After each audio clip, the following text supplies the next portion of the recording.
नाहमदुहु व नसल्ली अला रसूलिहिल करीम अम्मा बाद फ़ाऊज़ु बिल्लाहि मिनश शैतानिर रजीम बिस्मिल्लाहिर रहमानिर रहीम। मैं हूं प्रोफेसर हकीम इसहाक सुल्तान और अपने यूट्यूब चैनल से आपको खुशामदीद कहता हूं। दोस्तों, आज हम बहुत ही अहम टॉपिक की बात कर रहे हैं और अक्सर गर्मियों के मौसम में लोगों को ये तकलीफ़ ज़्यादा होती है, यानी हाथों और पाँव में जलन का होना, आँखों में जलन का होना, हाथों और पाँव में पसीने का आना, पेशाब के अंदर जलन का होना, हत्ता कि पूरा जिस्म जो है उसमें जलन होना। आज हम उसके ऊपर बात करेंगे। अक्सर कुछ लोगों को देखा होगा कि उनके हाथों में या पाँव में जलन होती है, उनके हाथों पाँव में सुइयां चुभती हैं और बाज़ औक़ात ये तकलीफ़ इतनी ज़्यादा हो जाती है कि उन्हें नींद नहीं आती और दवाएं भी असर नहीं कर रही होती। अक्सर लोगों का ख्याल है कि ये सब जितनी भी अलामात आ रही हैं ये शुगर की वजह से होती हैं और उसके आफ्टर इफ़ेक्ट्स होते हैं।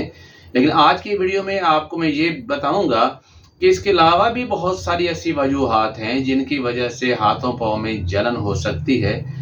तो वैसे तो ये है कि दुनिया के अंदर तकरीबन 46 करोड़ से ज़्यादा अफराद शुगर में मुब्तला हैं और उनमें से अक्सरियत के हाथ और पाँव में जलन होती है।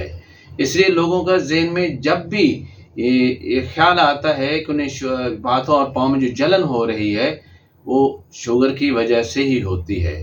हाँ, इसमें कोई शक नहीं है कि हाथों और पाँव में जो जलन होती है उसकी सबसे बड़ी वजह जो है वो शुगर होती है, क्योंकि शुगर अगर कंट्रोल ना हो तो फिर ये हमारे आसाब के इर्द गिर्द जो झिल्लियाँ होती हैं, जो मेम्ब्रेन होती हैं, उनको जाकर ये कुछ ऐसे मवाद पैदा हो जाते हैं शुगर की वजह से जो उनको जाकर डैमेज कर देते हैं और हमारे आसाब यानी नर्व जो है वो शॉर्ट सर्किट हो जाते हैं। और उसकी मिसाल बिल्कुल ऐसे ही है जैसे कि आपके पास बिजली की तार है और उसके ऊपर जो लगी कोर है, जैसे मैंने बताया नर्व्स के जो है आसाब के जो मेम्ब्रेन होती है, झिल्ली होती है, इस तरह आप देखें कि बिजली की तार के ऊपर भी कोर होती है। अगर वो डैमेज हो जाए तो तार जो है वो शॉर्ट हो जाती है और करंट जो है वो होना शुरू हो जाता है। बिल्कुल इसी तरह शुगर की वजह से भी डायबिटिक न्यूरोपैथी जो अलामत है उनमें से एक अलामत ये होती है कि हाथों में और पाँव में जलन होना शुरू हो जाती है, सुइयां चुभनी शुरू हो जाती हैं। इसके बाद इसमें जो दूसरी सबसे बड़ी वजह ये है कि हमारे जिस्म के अंदर जो है विटामिन B12 की कमी हो जाती है। विटामिन B12 को आमतौर पर लोग जो है वो मेथियोक्साब के नाम पे भी जानते हैं और ज़्यादातर इसी नाम पे ही जानते हैं। और जब किसी को किसी वजह से भी कमज़ोरी हो जाए तो इसका बेहतरीन इस्तेमाल भी किया जाता है और पूरी दुनिया में इसे जो है जिस्मानी कमज़ोरी के लिए इस्तेमाल करवाया जाता है। लेकिन हाथों और पाँव की जलन की एक वजह जो है वो ये है कि जब आपके जिस्म के अंदर मेथियोक्साब या विटामिन B12 की कमी हो जाए तब भी जो है वो हाथ और पाँव में जलन होना शुरू हो जाती है। यानी शुगर के अलावा अगर पाँव में जलन, हाथों में जलन है तो वो ये वजह ये भी हो सकती है। और तीसरी बड़ी वजह ये है कि हमारा जो थायराइड है अगर वो प्रॉपर काम ना कर रहा हो, वो फंक्शन सही ना करो, या तो वो बहुत हाइपर फंक्शन में चला जाता हो, यानी वो अपना हार्मोन ज़रूरत से ज़्यादा बनाना शुरू कर दे, या वो अपना हार्मोन ज़रूरत से कम बनाना शुरू कर दे। तो दोनों सूरतों के अंदर थायराइड फंक्शन की डिस्टर्ब होने की वजह से भी हाथों और पाँव के अंदर सुइयां चुभना शुरू हो जाती हैं, हाथों और पाँव में जलन होना शुरू हो जाती है। इसके अलावा एक चीज़ जो हमारी सोसाइटी में बहुत कम होती है लेकिन होती ज़रूर है, वो है शराब नोशी। जो लोग शराब नोशी करते हैं उनके गट्स यानी आंतों के अंदर हमारी जो हज़म शुदा ग़िज़ा है उसके अज़ा जो है वो जज़ब नहीं हो रहे होते। जब वो ग़िज़ा प्रॉपर पे जज़ब नहीं होती तो ज़हर कबड़ी आँत से जो विटामिन्स जो है वो जज़ब होने होते हैं वो भी नहीं होते और इस तरह जिस्म के अंदर जो है विटामिन D12 की कमी हो जाती है और इस वजह से भी हाथों और पाँव में जलन होना शुरू हो जाती है, वो लोग जो शराब नोशी करते हैं। इसके अलावा वो लोग जिनके जो है ब्लड प्रेशर बहुत ज़्यादा रहते हैं और ख़ास पर गर्मी की वजह से ब्लड प्रेशर बहुत ज़्यादा रहता है, उनके हाथों और पाँव के अंदर भी जलन होना शुरू हो जाती है। वो लोग जिनका यूरिक एसिड बहुत ज़्यादा बढ़ा होता है, किस वजह से कि उनके गुर्दों के अंदर सोजिश वाक़या हो जाती है गर्मी की वजह से, तो ऐसे लोगों को भी हाथों और पाँव के अंदर जलन होना शुरू हो जाती है। پھر ہم یہ بھی دیکھتے ہیں کہ بہت سے ایسے لوگ ہیں گرمی اور خشکی کی زیادتی کی وجہ سے ان لوگوں کے اندر کیلشیم کی کمی ہو جاتی ہے، اس وجہ سے بھی ان کے ہاتھ اور پاؤں کے اندر جلن ہونا شروع ہو جاتی ہے۔ اس کے ہم دیکھتے ہیں کہ ٹارسل ٹنل سنڈروم ایک پرابلم ہوتی ہے کہ جب پاؤں اور ہاتھ جو ہے ان کی ٹنل کا کمپریشن آنا شروع ہو جاتا ہے تو اس وجہ سے بھی جو ہے ہاتھوں اور پاؤں میں جلن ہوتی ہے اور سوئیاں چبھنا شروع ہو جاتی ہیں۔ تو آپ نے دیکھا ہے کہ اگر ہم صرف اسی بات کے اوپر یہ لگے رہیں کہ نہیں جی ہاتھوں اور پاؤں میں جو شوگر ہے جو ہے جلن ہوتی ہے وہ تو صرف اور صرف شوگر کی وجہ سے ہوتی ہے، اور اگر کسی کو شوگر نہیں ہے تو وہ کہے نہیں جی بس یہ تو ویسے ہو رہا ہے، اور وہ اس کا علاج نہ کرائے تو اس کو مزید کمپلیکیشن ہونا شروع ہو جاتی ہے۔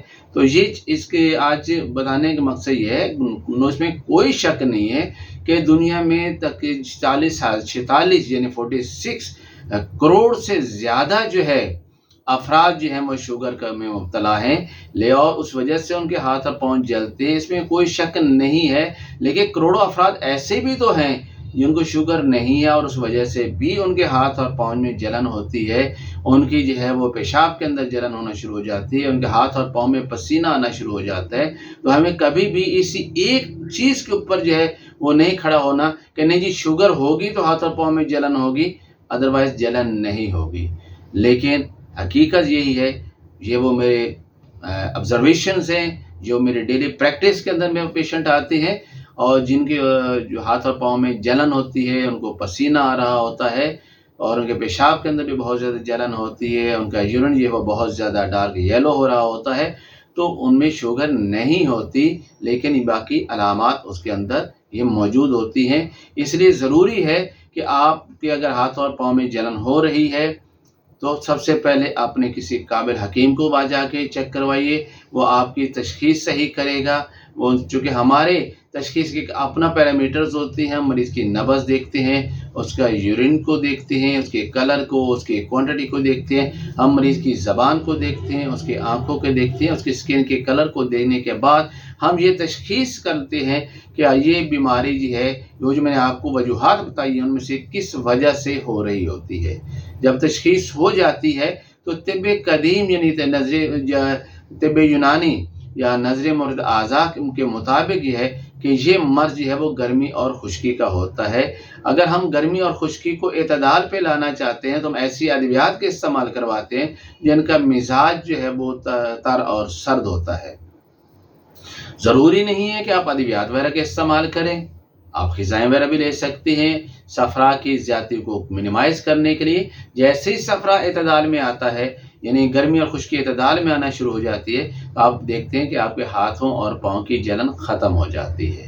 آپ اس کے لیے کیا ہے، آپ کھیرے کا استعمال کر سکتے ہیں، آپ آج کا تربوز آ رہا ہے اس کا استعمال کر سکتے ہیں، گرما اور سردہ جو ہے اس کا استعمال کر سکتے ہیں، اور اس کے علاوہ کچی لسی کا استعمال کر سکتے ہیں، شربت بزوری کا استعمال کر سکتے ہیں، شربت سندل کا استعمال کر سکتے ہیں۔ یعنی یہ وہ مروجہ قسم کی عام سی چیزیں ہیں جو لوگوں کو استعمال کرتے ہیں، جیسے چھم چھم ہے یا تخم بالنگو ہے، یا آپ اس کے استعمال کریں گے تو اس سے بھی آپ کے ہاتھوں اور پاؤں کی جلن ٹھیک ہو سکتی ہے۔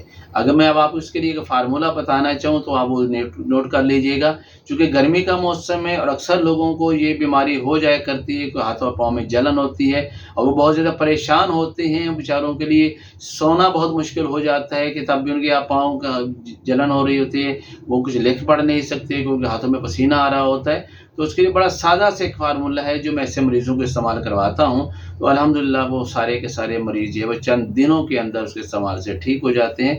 اور یہ آپ بھی اسے بنائیے گا، استعمال کروائیے گا، اور جن لوگوں کو شکایت ہے ان تک یہ ویڈیو بھیجیے تاکہ ان کا ایک بہترین اور پرفیکٹ علاج ہو سکے، انہیں بار بار دوائیں کھانے کی ضرورت نہ پڑے۔ کبھی یو ٹی آئی کے لیے وہ میڈیسن کھا رہے ہوتے ہیں، کبھی ہاتھ میں پسینہ آنے کی دوائیاں کھا رہے ہوتے ہیں، کبھی یورک ایسڈ کو خارج کرنے کی دوائیاں کھا رہے ہوتے ہیں، کبھی کیلشیم کی کمی کو پورا کرنے کی دوائیاں کھا رہے ہوتے ہیں۔ تو یہ سب جو ہے وقتی علاج ہے۔ اصل علاج یہ ہے کہ آپ اس کے مزاج کا اعتدال کر دیں، اس کی اصل وجہ کو آپ ٹھیک کر دیں۔ تو مزاج کیا ہم نے بتایا، گرم اور خشکی، چونکہ موسم بھی اب یہ آ رہا ہے، مزید گرمی اور خشکی بڑھتی جائے گی تو ایسے لوگوں کے اندر یہ علامات مزید شدت اختیار کرتی چلی جائیں گی۔ تو اس کے جو نسخہ ہے 4 اجزاء پہ مشتمل ہے، اور اس میں سب سے پہلا جز جو ہے وہ तुख्मे कासनी है। कासनी के बीज हैं, ये आपको पंसारी से मिल जाएंगे। ये आपने एक हिस्सा लेना है। और दूसरे नंबर पर ये है धनिया। धनिया के बीज इसको कहते हैं, धनिया खुश्क कहते हैं। ये भी पंसारी से मिलते हैं और घर के अंदर आम इस्तेमाल होने वाली चीज़ है। ये भी आपने एक हिस्सा लेना है। और तीसरी चीज़ जो आपने एक हिस्सा लेनी है वो है कलमी शोरा। ये आपने लेना है, ये भी पंसारी से मिलेगा और कोशिश कीजिए कि खाले से मिल जाए। यहाँ पर एक 2 नंबर चीज़ें भी बहुत मिलती हैं। तो तीसरी चीज़ आपने लेनी है कलमी शोरा, यानी आपने एक हिस्सा कलमी शोरा, एक हिस्सा धनिया खुश्क और एक हिस्सा आपने तुख्मे कासनी लेना है। ये सारी चीज़ें अगर सपोज आप लेते हैं 10-10 ग्राम लेते हैं तो 30 ग्राम आपने गुलाब के फूल लेने, इसे हम सुच्चे फूल कहते हैं। ये गुलाब ईरानी है, आप उनको के सुच्चे फूल गुलाब के दे दें, क्योंकि बहुत से सुर्ख रंग के फूल भी आपको मिलेंगे जो दरबारों पे चढ़ाए जाते हैं और वो भी यहाँ पर मार्केट में आ जाते हैं। वो इतना एफिकेसी उनकी नहीं होती। असल जो है वो ये है गुलसुर्ख यानी गुलाब के फूल ईरानी हम इसे कहते हैं। ये 3 हिस्से लेनी है। बाकी 3 हिस्से हमने बताए थे, जैसे कलमी शोरा, तुख्मे कासनी और धनिया, वो 10-10 ग्राम होगा। तो 30 ग्राम आपने लेना है ये गुलसुर्ख ईरानी। इन सब का अलग अलग पाउडर करके इनको मिक्स कर लीजिएगा। और चाय वाली आधी चम्मच है वो आपसे कच्ची लस्सी के साथ इस्तेमाल कर सकते हैं। कच्ची लस्सी कैसे बनानी है कि दूध अगर आपके पास आधा किलो है तो 1 किलो आपने उसके अंदर पानी डाल लेना है और 1 गिलास वो लस्सी के साथ सुबह दोपहर शाम आधी आधी चाय वाली चम्मच। और बड़ा अगर कोई शख्स, छोटे बच्चों की डोज है और अगर बड़ा है तो वो 1 चम्मच चाय वाली दिन में 3 से 4 बार ले सकता है। और अगर आप शुगर पेशेंट नहीं हैं तो फिर यही दवा जो है आप इस जो है वो शरबत बजूरी के साथ भी ले सकते हैं। तो इंशाल्लाह चंद ही दिनों के अंदर आपका ये हाथों पाँव की जलन, हाथों पाँव का पसीना, पेशाब की जलन, आंखों के अंदर जलन होना, मुंह का ज़ैक़ा कड़वा होना, पेशाब के इंतहाई पीलाना, ये अल्हम्दुलिल्लाह मुकम्मल तौर पे ठीक हो जाएंगे और आप पुरसुकून ज़िंदगी गुजारेंगे। प्रोफेसर हकीम इसहाक सुल्तान फ्राम लाहौर, बागबानपुरा, आखिरी मिनट स्टॉप, लाहौर।